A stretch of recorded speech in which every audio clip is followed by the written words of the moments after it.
आप सब के आर्टिकल्स पढ़ती हूँ, खबरें पढ़ती हूँ, उससे सीखती हूँ, हम सब सीखते हैं। और यहाँ पर मुझे आज वो याद आ रहा है अयूब खान साहब के, मेरा ख्याल है उन्हीं के दौर में एक बड़े जय्यद सहाफ़ी हैं मसूद खान साहब, आपके सीनियर तरीन साथी हैं। उन्होंने अयूब खान के दौर में जब पाबंदियाँ, डिक्टेटरशिप में क्या पाबंदियाँ होती हैं, वो मुझे अभी उसमें जाने की जरूरत है। मेरा ख्याल है उन्हीं के दौर में एक बड़े जय्यद सहाफ़ी हैं मसूद खान साहब, आपके सीनियर तरीन साथी। उन्होंने अयूब खान के दौर में जब पाबंदियाँ, डिक्टेटरशिप में क्या पाबंदियाँ होती हैं, वो मुझे अभी उसमें जाने की जरूरत नहीं है। ये रेड स्वेटर वाला बच्चा है। उन्होंने कहा कि मेरा बेटा 2018 में सहाफ़ी था। क्या नाम था आपके बेटे का? मुदस्सिर महमूद साहब। और वो अच्छा, और वो कागान और नारान से अगवा हुए।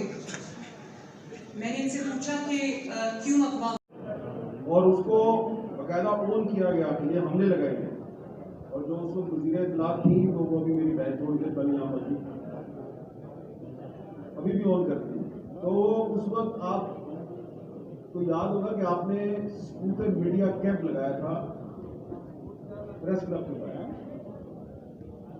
और अब नवंबर 2021 है और अब आप एक और कन्वेंशन कर रहे हैं।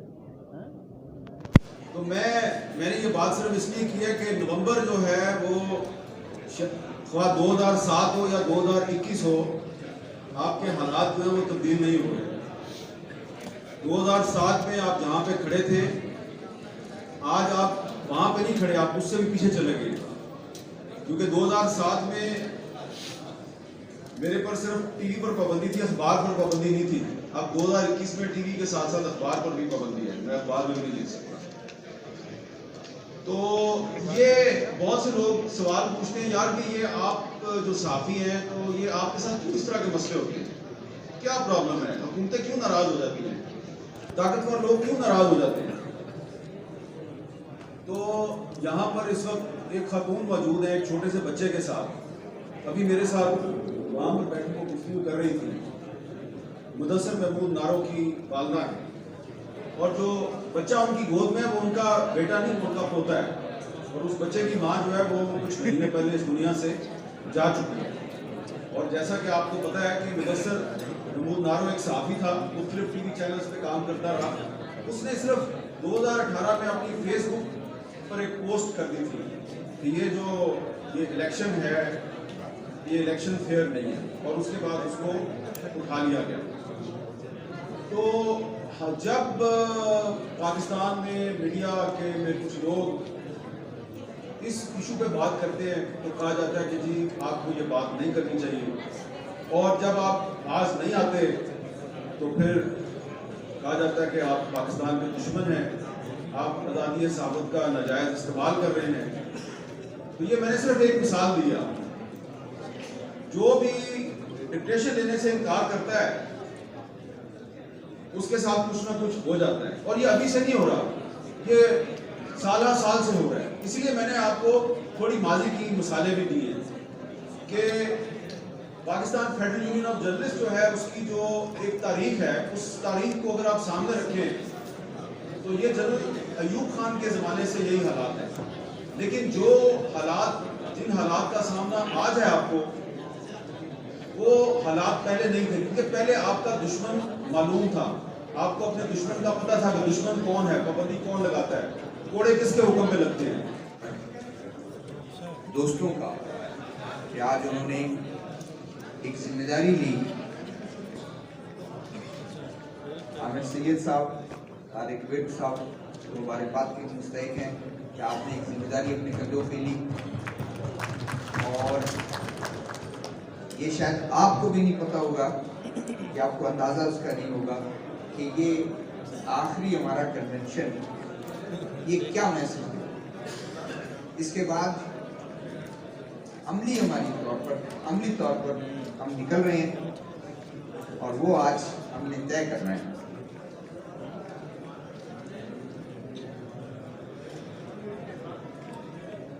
बलूचिस्तान की सरजमीन से मेरा ताल्लुक है।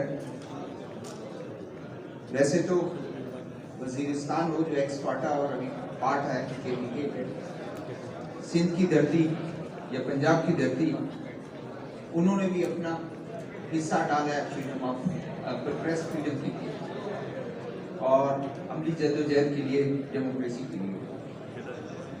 लेकिन 2008 से अब तक 25-26 साथी टारगेट किलिंग का शिकार हुए, प्योरली जिन्होंने अपना खून दिया है आज़ादी सफर के लिए। उसके अलावा 12 से 14 वो लोग हैं जो अपनी ड्यूटी करते हुए गोलियों का निशाना बने हैं, सुसाइड बॉम्बिंग में उन्होंने अपनी जान दी है, और 10-12 लोग ऐसे हैं जिनके कातलों का भी पता नहीं है, उनके मुरक्काब का नहीं पता। बहुत सी बातें हुई आज, सियासत में काफी बात हुई, उनके हालात पर काफी बात हुई। मैं सिर्फ आज उस निचोड़, उन बातों का निचोड़ और 11 सेंटर्स हमारे यूजेस, हमारे साथी और हम सब मिलके हमने एबटाबाद से कोयटा, सिंध, कराची, हैदराबाद और सक्कर तक हम गए। हम इतने इनकरेज हुए कि जिस सेंटर में हम गए उन्होंने कहा कि वो, क्योंकि ये मार्च में हमने अनाउंस करना था आज़ादी साफत की इस जद्दोजहद को लॉन्ग मार्च में, मुख्तलिफ हालात की वजह से कोविड आ गया, कोविड के बाद फिर हमने रमज़ान आ गए, रमज़ान से पहले हमने अनाउंस किया था, अप्रैल 5 को हमने तय किया था, वो नहीं हो सका। उसके बाद कोविड की दूसरी लहर आ गई और उसके बाद फिर हमने ये दिन दिए कि चलें ये हम 11 सेंटर्स में हम घूमते हैं, फिरते हैं, हम एक सबको मोबिलाइज भी करना है।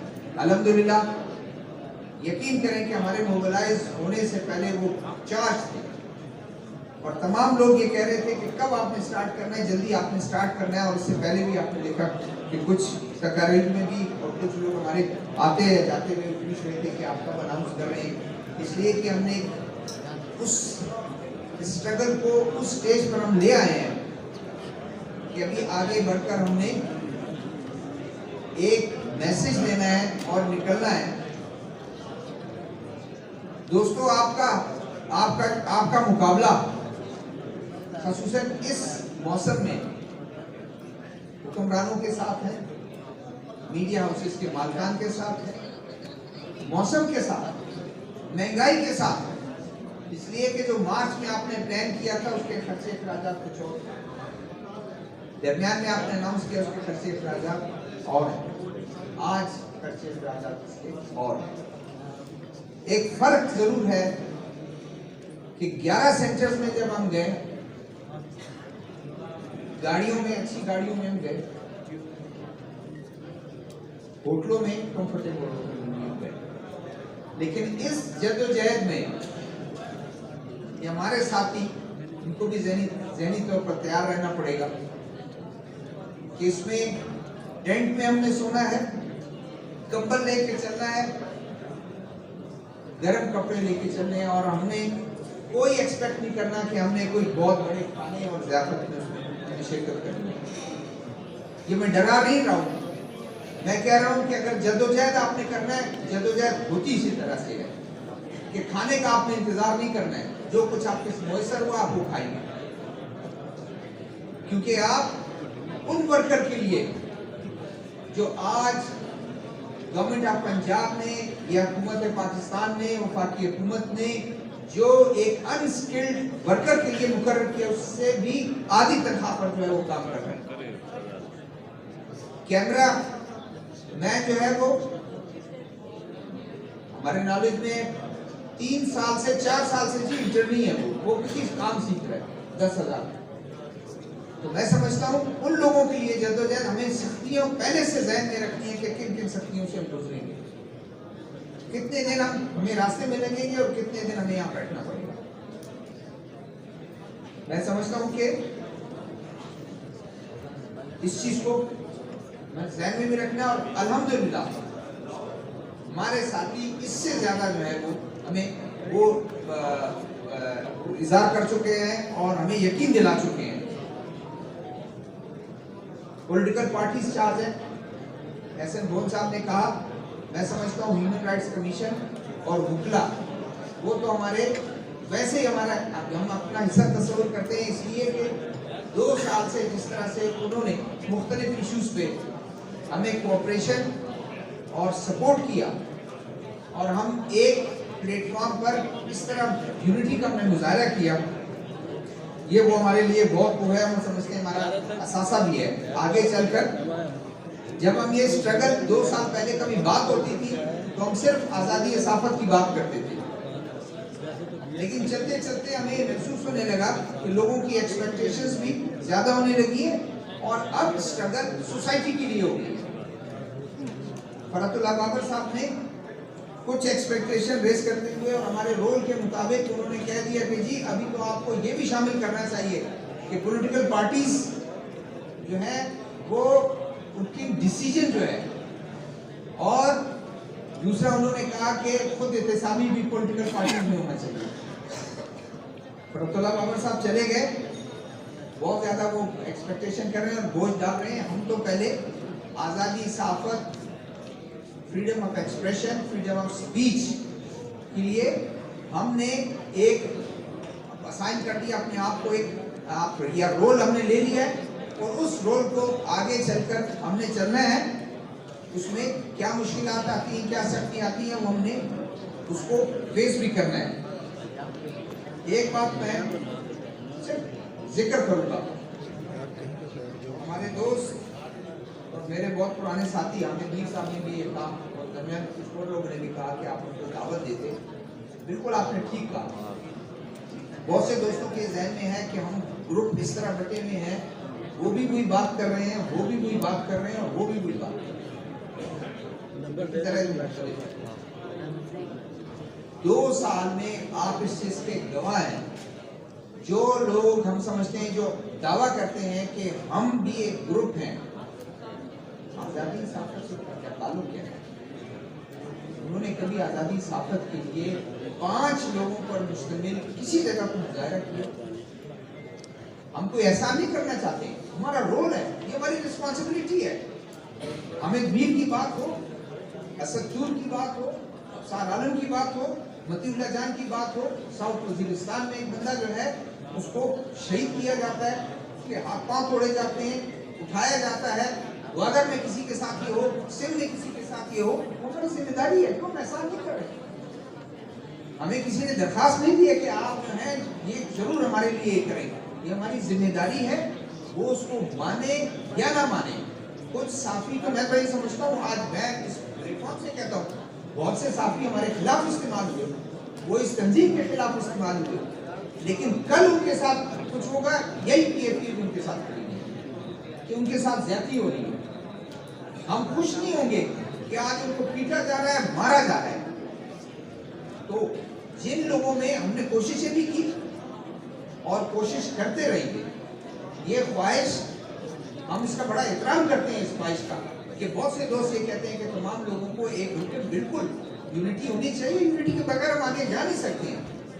लेकिन मुझे बताएं कि हमारे दोस्तों को इस्लामाबाद में भेजा जाता है, उसके घर में घुसा जाता है, और वो बहुत ही जो सीनियर साथी अपने को कहता है, कई मरतबा सदर रहा है, डी वाटसन, उनको लोग ही नहीं मिलते, डी वाटसन के लोगों को और मदरसे के लोगों को बाहर निकाल के कहता है कि जी बदनाम किया जा रहा है। आप किस तरफ वो करें? मतलब आप ये कहना चाह रहे हैं कि इनको जो मार पीटी है वो बिल्कुल ठीक पीटी है, असल में ये लोग मुल्क दुश्मन है। उस एजेंडे पर अगर वो काम कर रहे हैं तो हमसे वो उनका यानी उनका नजरिया ही नहीं है ना आज़ादी सहाफ़त के लिए, उनका नजरिया ही नहीं है किसी साफी को पिटाई हो या वो या उसको। इसी तरह हम समझते हैं कि वो अपना रोल तब्दील कर ले, जो उनकी साफी कोई भी साफी हो, उसकी पहली जिम्मेदारी होती है कि वो आज़ादी सहाफ़त के लिए बात करे, लिखे। अगर वो इस रोल को वो करते हैं तो एक आदमी हमारे साथ आ सकते हैं और उनके साथ बैठ सकते हैं, उनको लेके चल सकते हैं। ये जरूरी था कि हमने दोस्तों, मेरे ख्याल में हमने अपने तौर पर होमवर्क कर चुके हैं काफी। 15 दिन हमने तैयारी करनी है, 15 दिन हमने तैयारी करनी है और 15 से 20 दिनों के दरमियान हमने एक डेट का ऐलान करना है और हमने लॉन्ग मार्च वहां से स्टार्ट, कोयटा से ये स्टार्ट होगा, कोयटा से कराची, हैदराबाद, सखर, रहीम यार खान, भावलपुर, मुल्तान और उससे आगे फैसलाबाद, लाहौर, गुजरांवाला और इस्लामाबाद। ये हमारा रूट होगा। 10 से 12 दिन, 9 दिन डिपेंड करता है और फाइनल हम इस्लामाबाद में आएंगे। जो चार्टर ऑफ डिमांड हम दे चुके हैं मार्च से, इसको हम बार बार उनको गवर्नमेंट को दे चुके हैं, मीडिया हाउसेस को भी पता है, लेकिन अब तक इसमें से कोई ऐसी बात नहीं की, बल्कि हुकूमत कहती है PMDA जो है वो हम लाना चाह रहे हैं, वो एक ही अम्ब्रेला के नीचे करना क्या था। फेक न्यूज की बहुत बात करनी, हमारे दोस्तों ने बात करनी। मैं सिर्फ ये कहना चाहता हूँ कि हमने हर हाल में इस लॉन्ग मार्च को कामयाब बनाना है। इसके बाद भी सिर्फ ये नहीं कि मैं यहाँ एक रिक्वेस्ट कर रहा हूँ और अपील कर रहा हूँ, इसके बाद भी बाज़ाब्ता तौर पर बुकला दोस्तों को भी हमने लेटर लिखने हैं, साथ में उनको रब्ता भी करना है ह्यूमन राइट्स कमीशन के लोगों को, हमारे जितने NGO के दोस्त हैं उनको, कि वो भी अपना हिस्सा डालें। अगेन जिस तरह मैं कहता हूँ कि ये हमारा, हम एहसान नहीं कर रहे हैं, इसी तरह जितने हमारे साथ में उनका भी अपना हिस्सा इस सोसाइटी और सोसाइटी के काम आदमी के लिए वो अपना हिस्सा डालेंगे, चाहे वो जबान से, चाहे वो कुछ लिख के, चाहे वो खुद प्रैक्टिकली आकर अपना वक्त देकर कोयटा से इस्लामाबाद तक रास्ते में कितना वक्त वो देते हैं, बुकला कितना वक्त देते हैं, मजदूर तंजीमें कितना वक्त देते हैं, पॉलिटिकल पार्टी कितना वक्त देते हैं। मकसद हमारा सिंपल है, आज़ादी है साफर, freedom of expression, freedom of speech और वर्कर्स के राइट्स